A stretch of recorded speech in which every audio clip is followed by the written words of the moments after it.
This is the webinar from ECIS Special Interest Group, Research Informed Schools. Tom. Great. Thanks, Paul, and thanks ECIS for setting this up. My name is Tom Cosgrove.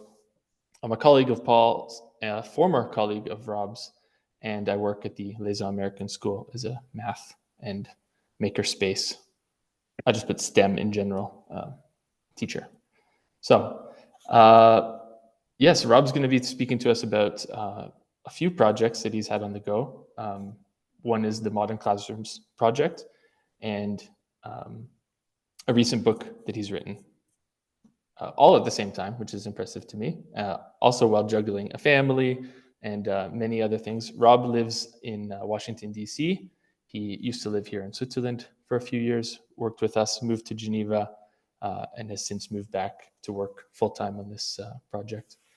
The Modern Classrooms project has some pretty impressive numbers, I would say. It has 40 staff, 400 teacher mentors, and has had 75,000 teachers run through the program in 150 countries. So it's far-reaching. I'm sure maybe some people on this call have already heard about it, but good to hear from Rob, who is the co-founder and the chief product officer.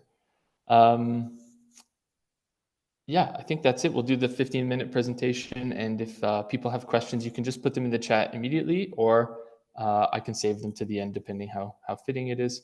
And it would be great if you want to ask your question in person to Rob or myself. I do use these practices in my classroom daily, so I also know a little bit about it, but I'm not as much of an expert as Rob. So I'll hand it over to you, Rob.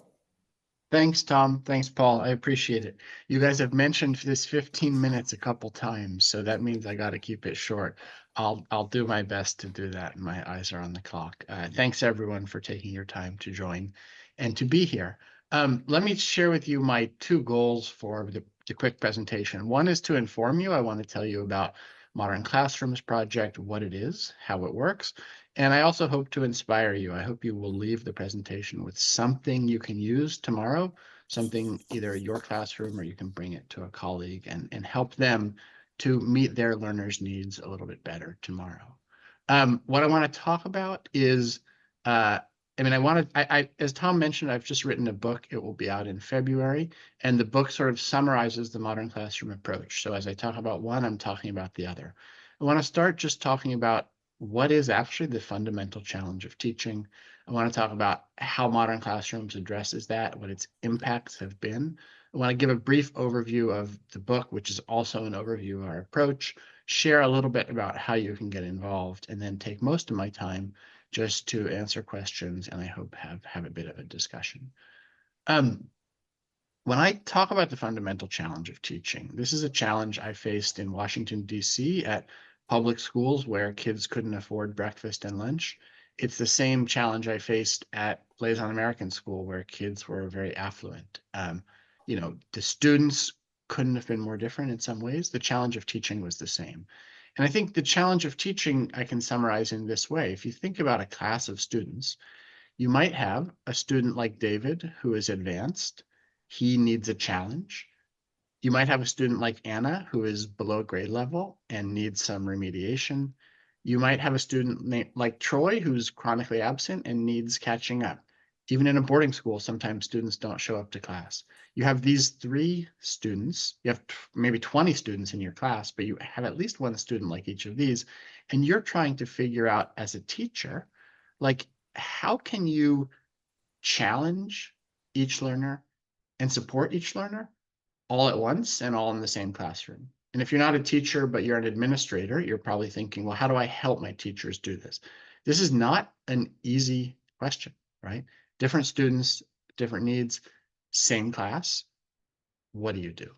Let me talk about sort of what Modern Classrooms, what our impacts have been, and then I'm going to come back to this question of how you actually address the fundamental challenge of teaching. But Modern Classrooms work, which I'll describe in a minute, has had several sets of impacts. One is just on teacher sort of effectiveness. I'll let you take a minute to look at this data, but this compares sort of traditional teachers to teachers who use the modern classroom approach. And as I hope you'll see, teachers using the modern classroom approach feel more effective in many ways than traditional teachers.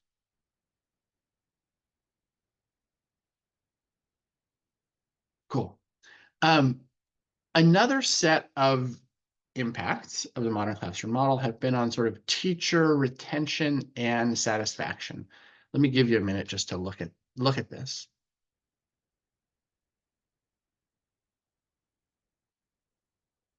I think you will see here that this model that I promise I will actually tell you about, not only does it make teachers feel more effective, it also makes them enjoy their careers more. Of course, teaching is not just about teachers, it's also about students.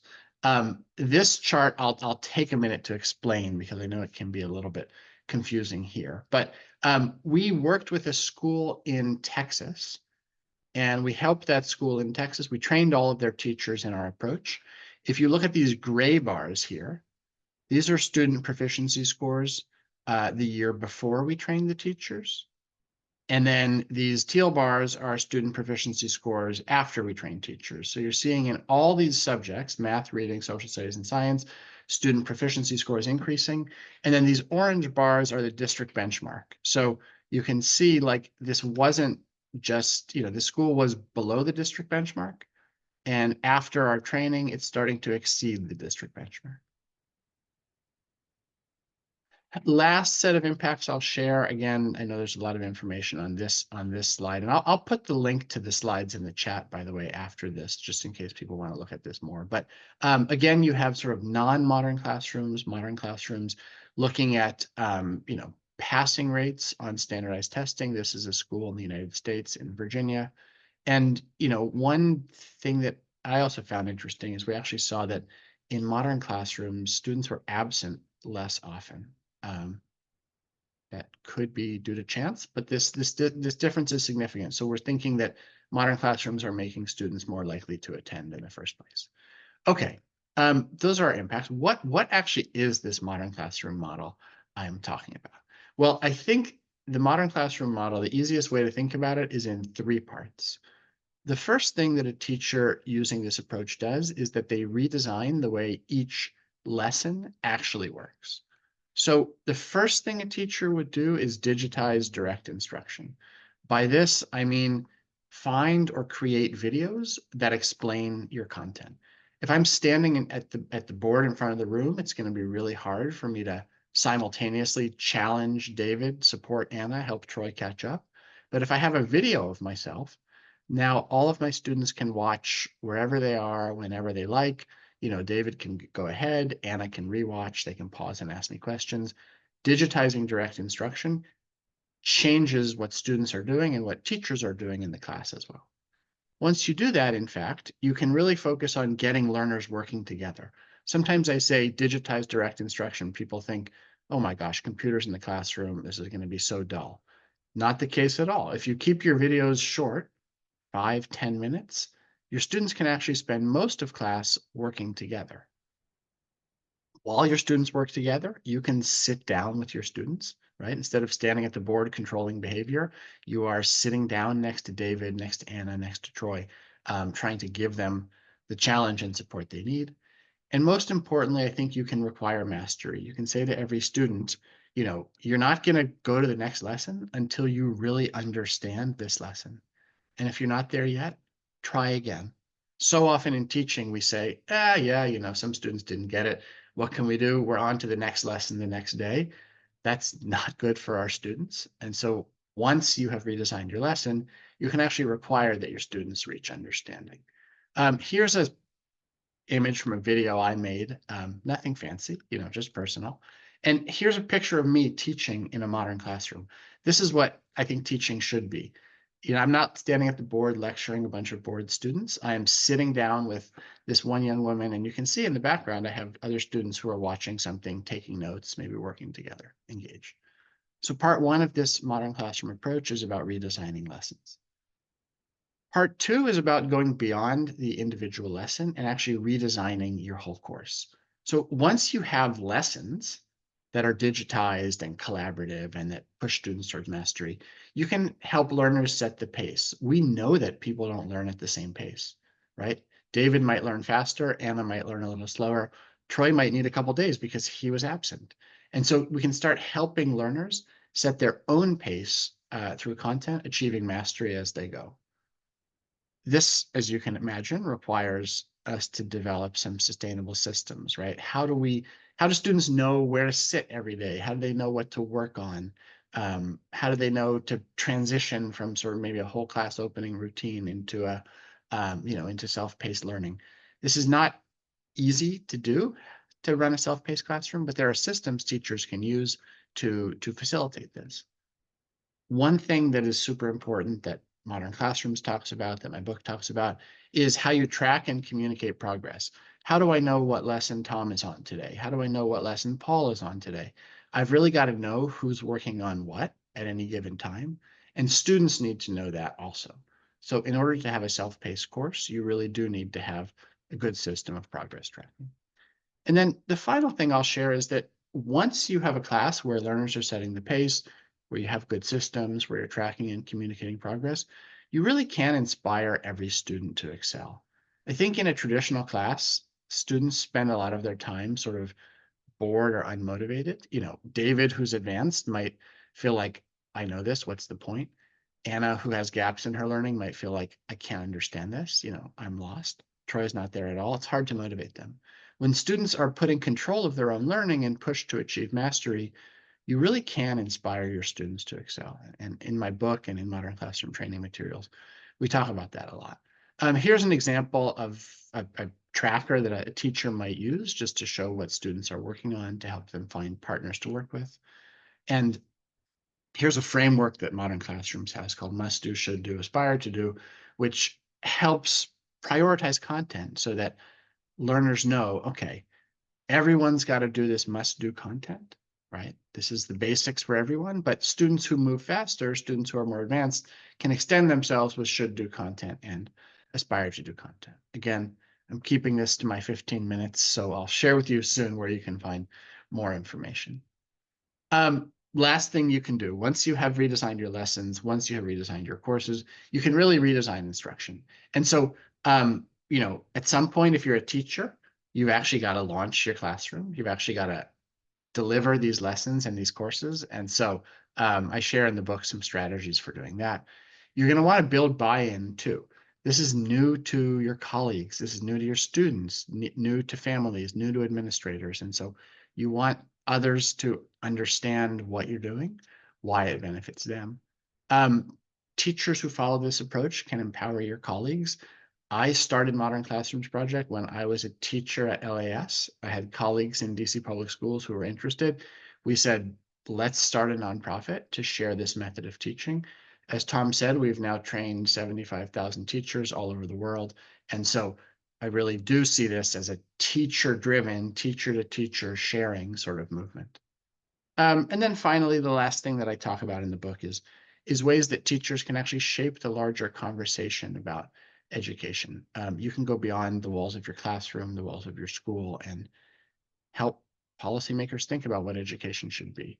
So, here's my co-founder. Here's another colleague of mine, just meeting with teachers, right? Sharing our approach, figuring out what really works.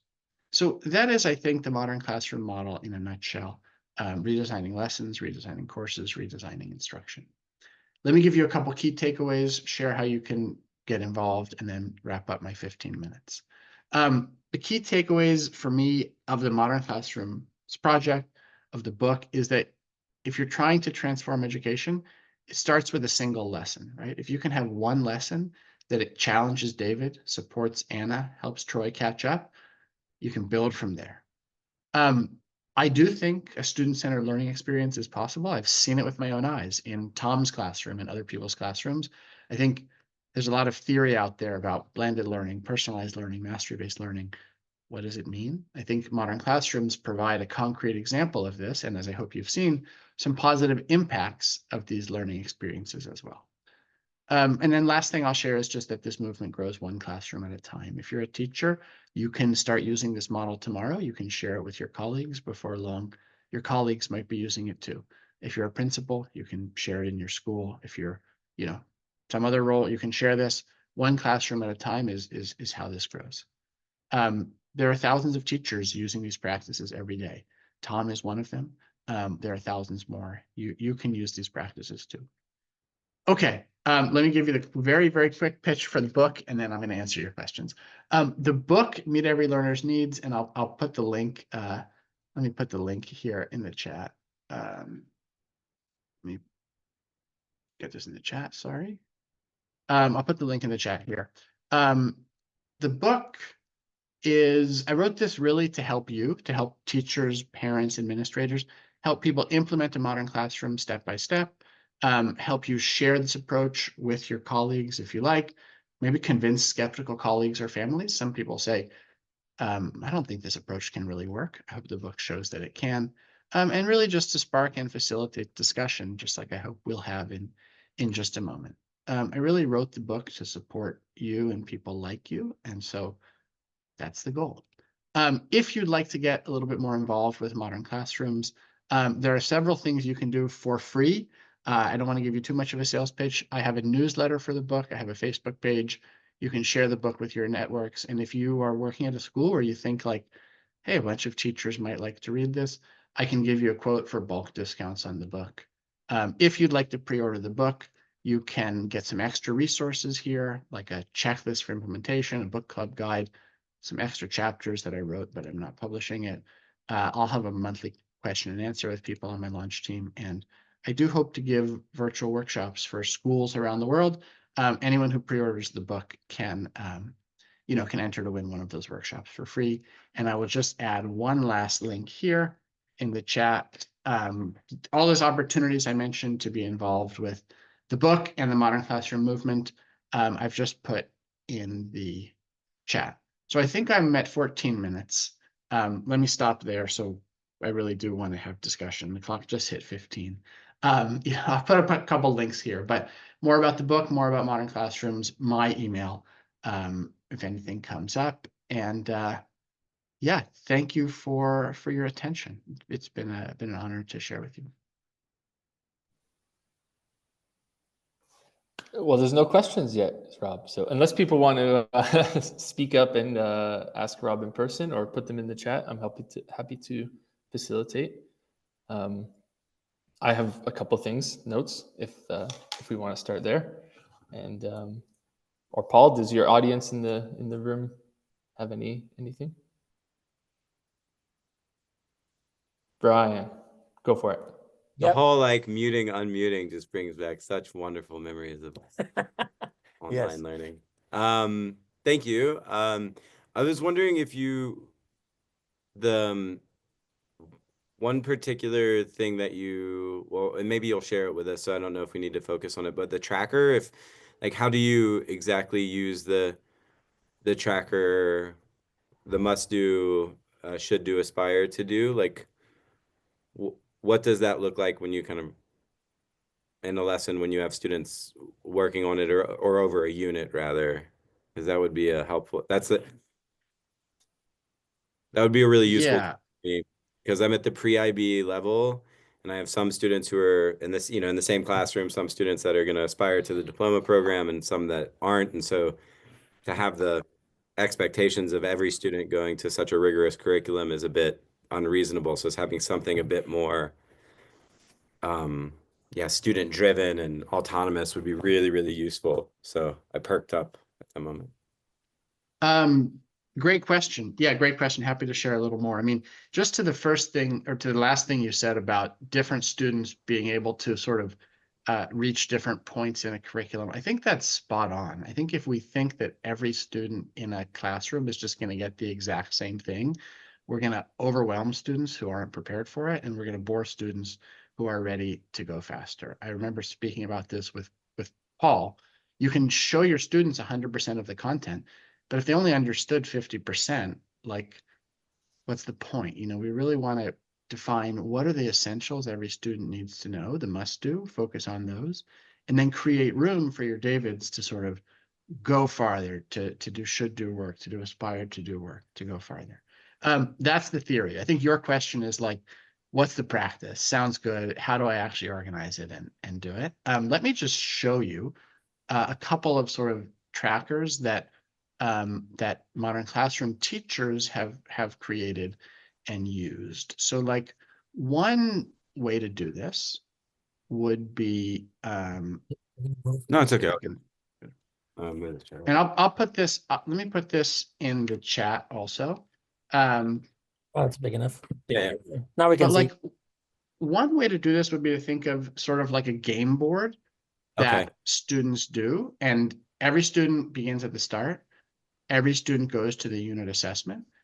Some of these things might be, and I can't tell exactly how this is color coded, but you might say, okay, some of these things are should do, some of these things are aspired to do. So like after you do lesson 2 video or something, like here's the practice, you can choose to do it or not. If you're behind, you can skip it. If you want to do it, you can. Another way to think of it might be something like a checklist here. This is super simple, right? This is not like a big tech platform, but you might just say, here are the assignments. You might actually color code them so that they show what's must do, what's should do, what's aspire to do. Give a due date and students know to work through this. You might do something like this, where you display at the front of the room who's working on which lesson and whether those lessons are must do, should do, or aspire to do. Some teachers feel like a little hesitant about displaying student progress in this kind of way. I always felt like this was amazing in terms of collaboration, because if, Paul and Tom are both on this must do lesson, I don't have to answer both of their questions independently. I just say, hey, Paul, Tom, work together, or let me answer your question at the same time. So there's a ton of different trackers like this. How many do we have? We've got like 30 examples of different trackers if you wanted to see. But the idea is you're trying to communicate clearly to students, like, what do you need to do, and then like go for it. You're sort of Yeah. you're sort of in charge. Yeah, definitely. I mean, the reasoning behind it is like, yeah, like the sale has been made. I'm bought in, but it's just having those different models to look through and think what would make sense for me to implement is going to be, that was really useful, or I believe will be, once I have a chance to actually What like what really I'm understanding, Rob, and taking away from it is that you are recommending or the process is including these trackers, but you're not saying this is the tracker that works, right? You're saying you want to get this tracking done. You want to make it clear and visible to students, but you can set it up however works for your context and your style and so on. Is that where the multiple ones have come from? There's always a trade-off at modern classrooms, because choice is great and choice can be overwhelming. So we don't want to give people and say, here's 1,000, pick the best one. But we also recognize that every classroom is different, every teacher is different. And so what you'll find in these resources I shared, and also in our free online course that I also just put in the chat, is like some recommended ways of doing this. But we visit modern classrooms all the time, and we see that teachers have taken these and customized them. And when I see that, I'm happy. Like, I learn from that. What you'll see in this spreadsheet, I didn't have all these ideas. Like, I had 1 or 2 simple ideas, and then other teachers have taken them and extended them in ways that meet their students' needs. So we're always balancing, here's the recommendation, with the sort of overwhelming, the Right. overwhelm that can come with choice. But yeah, the idea is, here's the framework, here's how a bunch of teachers have used it. Take it and use it yourself, better than I did, better than Tom does it. That would be hard to top Tom, but yeah. Well, Brian was in my class recently covering, and it's just a chart on the whiteboard that took me 15 minutes to draw lines on, But it could be better. I've already made notes. And That's- yes, I have to run. I don't know. Thank you so much for this, and I look forward to looking back through the resources that you share. If anyone, Great. including yourself, Robert, are going to be in Cologne at the weekend for the Practical Pedagogies Conference, I'll also be there with a contingent from school. So, but if not, then nice to virtually meet everybody. Good. You All right. you should go to Cologne and spread the good word about Modern Classrooms Project. All right. Thanks for Okay. coming. Yeah, thanks, Rob. I like that there's flexibility and that you recognize that people are going to use it and take it off in their own directions. That's fantastic. Yeah, I encourage that.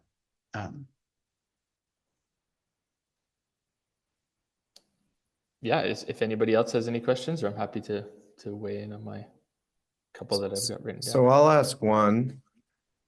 This is Steve in Please. Madrid. This is kind of related to the idea of the trackers. What is the modern classroom philosophy on assessment? Like, what should we believe about assessment? Again, different teachers have different philosophies, and I think this accommodates many different philosophies. So, so I'll start with that. My philosophy always was that assessment should be appropriately challenging when it's given, and that the results of any assessment should inform the next steps. So let me look at those two things separately. The first is assessment should be appropriately challenging when it's given. I used to give all my students the same exit ticket at the end of class every day. I knew that the advanced students knew it. I knew that the students who were behind didn't know it. And I knew that the students who were absent weren't taking it. And it wasn't that useful. And it was also just like a waste of our time. And so what I started to do is, instead of giving all my students that assessment at once, I just told them, here's the lesson 1 exit ticket. You take it when you're ready. And so the advanced students wanted to take it right away. The other ones needed 2 days. But when they took it, they were ready. They actually tended to do pretty well. And when they didn't pass that lesson 1 assessment, I would not just let them go on to lesson 2. That's going to form a learning gap. That's going to damage their self-esteem. I'd say, hang on, go back, rewatch my video, go ask me, go ask someone else. Let's make sure you understand lesson 1. I'm going to give you another version of this assessment. And then once you pass it, you'll move on. So if you do that, I think assessment is appropriately challenging at the moment it's offered. I think assessment should also give you clear next steps. When I gave that simultaneous exit ticket, I didn't have any clear next steps, right? Half my class understood it, half didn't. What do I do next? Beats me. With these sort of just-in-time assessments, when a student masters lesson 1, great, go to lesson 2. When a student doesn't yet master lesson 1, go back, rewatch my video. Let's discuss your misconception. Ask a classmate. Let's make sure you do it. And so I think of assessment as like, it should really help you understand next steps and help students determine their next steps too. Sometimes people, I won't go too high on my soapbox here, but sometimes people say, are these summative assessments or formative assessments? And for me, that distinction has never been all that meaningful. Like, every assessment is formative and every assessment is summative, right? Every assessment tells you what students know, and every assessment should inform next steps. And if you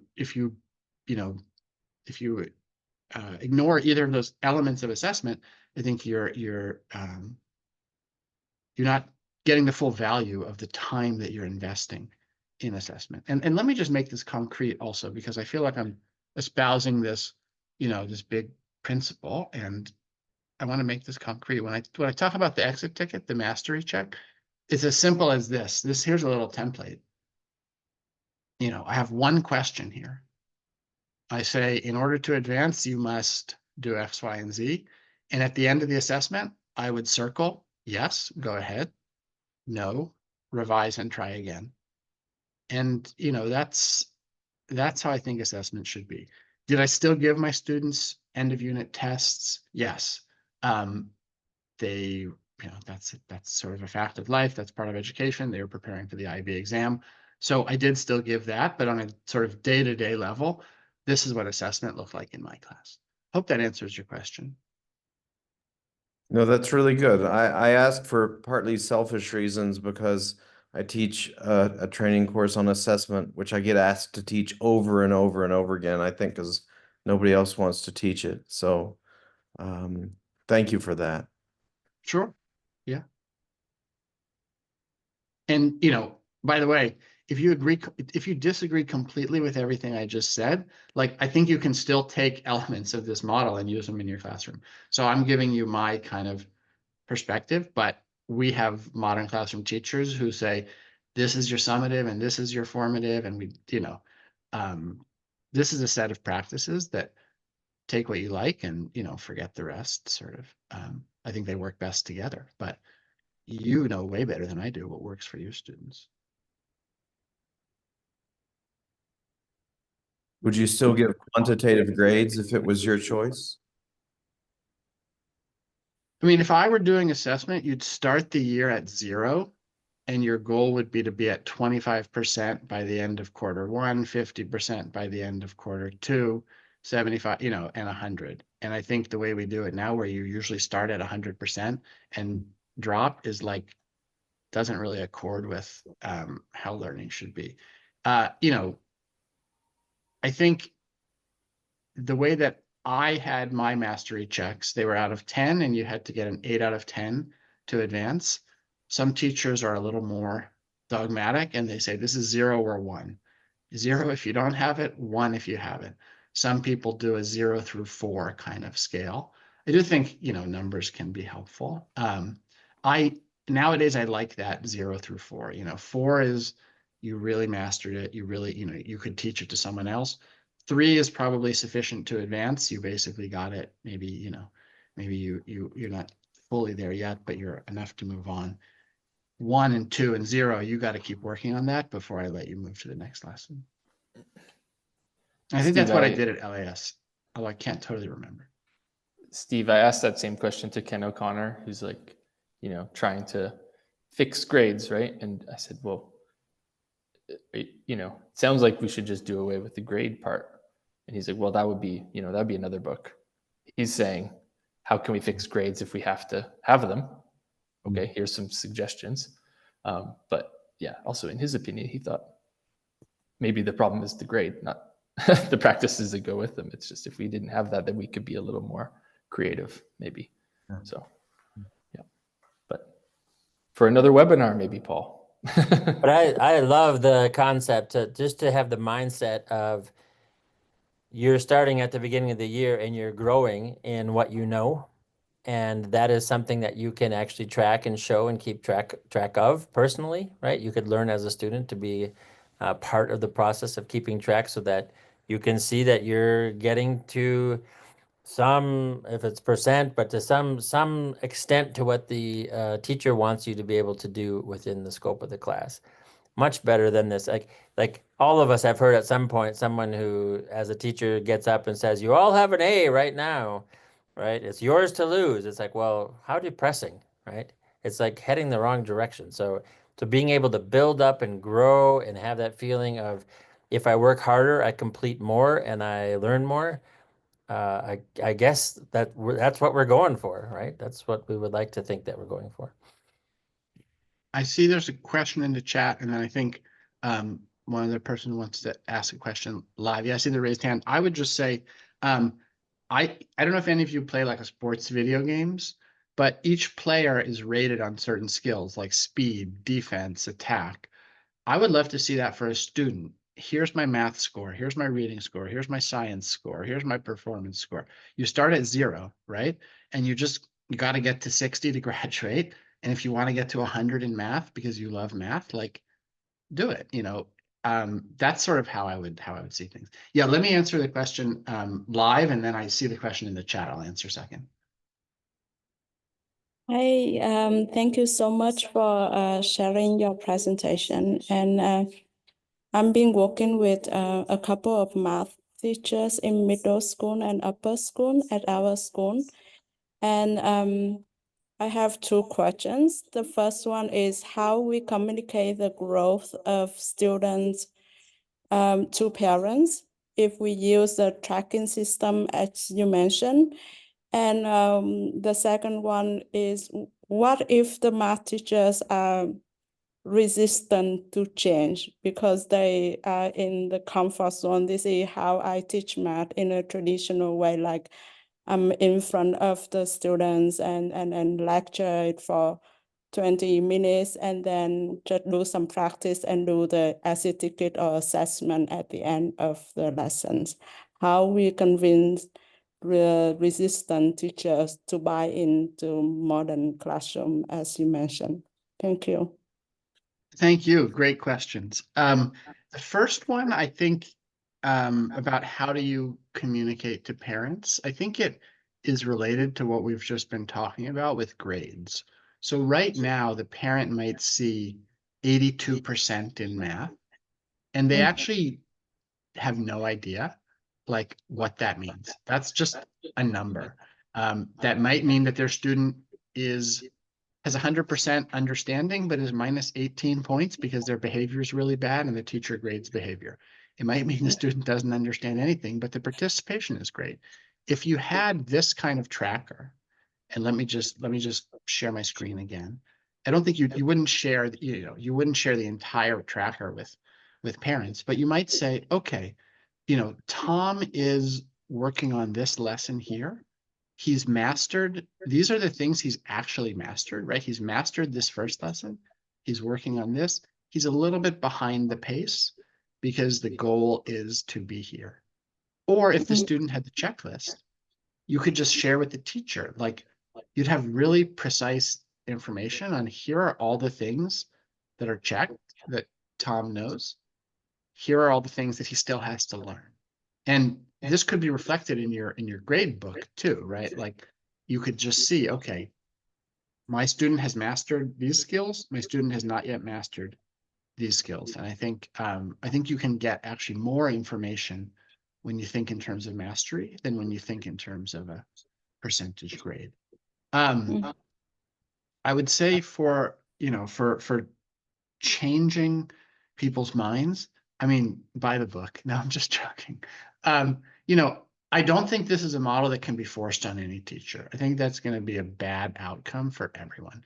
You have to have teachers to believe in it. I also think the best way to have teachers believe in it is just to see what's possible.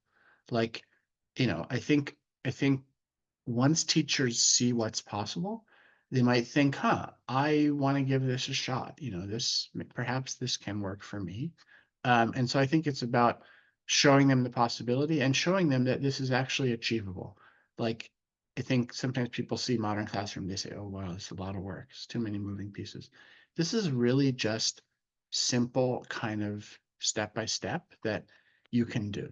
I also see, I'm going to keep answering this question and answer Rima's, which is about like age group. This is 8th grade students. What about grades 1 and grades 2? There are modern classroom teachers who teach pre-K all the way up into college. And if you go to our website, let me pull this up, you can actually see like what this looks like in different, you can see what this looks like in different grade levels. I'm going to put 2 videos in the chat. First video is high school, but the second video is, I think 2nd grade, or maybe 3rd grade, can't remember. And so like you can see videos of this in other grade levels.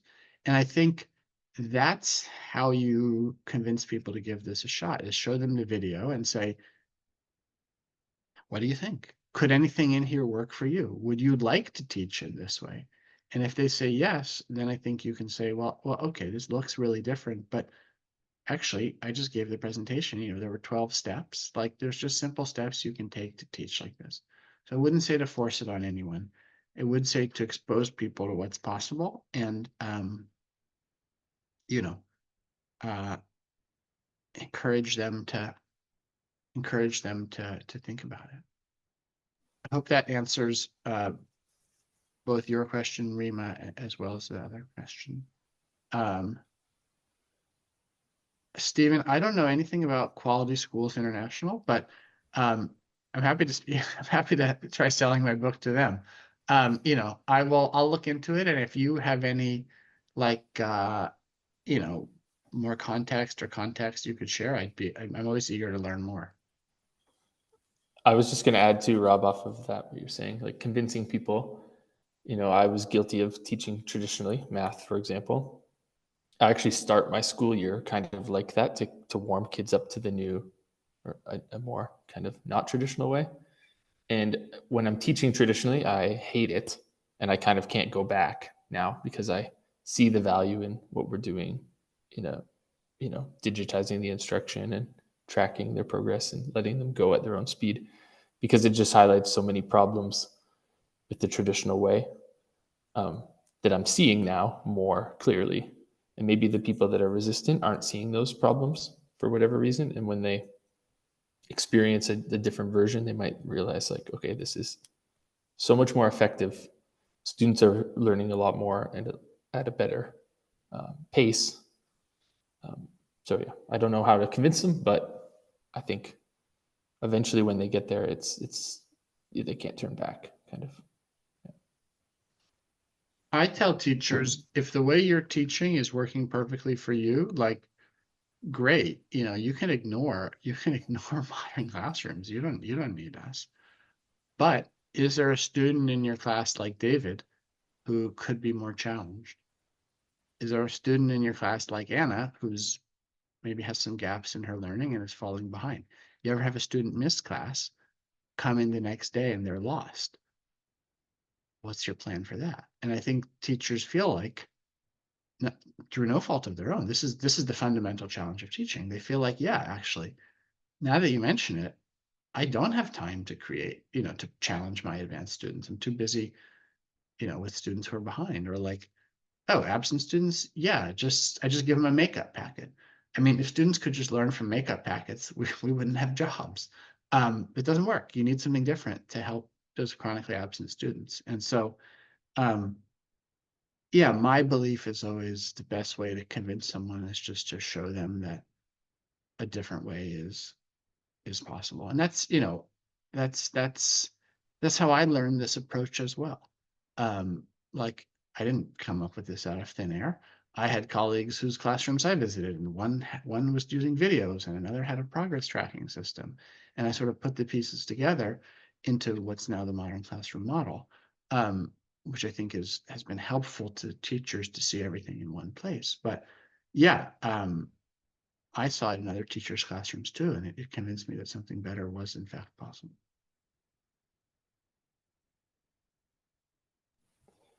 And I think we're pretty much at time. So unless, go ahead, T. Yeah, I just thank you so much for your reply, because one last question I would like to ask is like, does it take a lot of time to digitalize the instruction? Because most of the time teachers complain that they don't have time for anything else, They don't have time to differentiate in the classroom, and also they probably don't have time to work on the, digitalize instruction or material to personalize the, students' need. So I'm curious about your experience with that. Of course. I mean, yes, it takes time to figure out how to either find someone else's video or create your own. I see it as an investment. It also takes a lot of time to repeat the same instruction over and over, year after year, to students. Once you have a video, you never repeat yourself again. You just say, hey, here's the video, watch it and let me know your questions. I felt like when I was trying to meet with individual students, when I was teaching traditionally, I had to stay after school to meet with individual students. I didn't want to do that. I already spent my whole day at school. When I was teaching in this modern classroom approach, my third step was sit down with students. I was doing that in class. So it is harder at first, no doubt. I think it saves a lot of time and effort and stress in the long run. It's an investment. And I think, I always tell teachers, try like 3 lessons. By the 3rd lesson, you're going to be more comfortable creating it. And I think you're going to see what this makes possible in your classroom. And that's what I would say. If you give this an honest try with 3 lessons and it doesn't work, worst case, you learned a new skill and, you have a good story. I don't think it's that hard to try it with 3 lessons. That is a great place to end, right? That sums it up. It's very nice. Rob, thanks for taking the time. Tom, thanks for moderating and coordinating. Thanks all of you for coming. Did I miss a follow-up question? Am I stepping into a question? Sorry. No? No. Okay, so thank you all for coming. ECIS always advertises these on LinkedIn. Though, the presentations of our special interest group, but there are other special interest groups and other webinars too that ECIS is leading, and you might be interested to follow them to hear of these. We'll definitely have some more in the near future. There's some scheduled and some in the works. So we really appreciate you coming. Have a good night or good day wherever you are. And many of you I know, and I'll see you around, and some of you, first time maybe we're seeing you here, and great. Thanks for coming.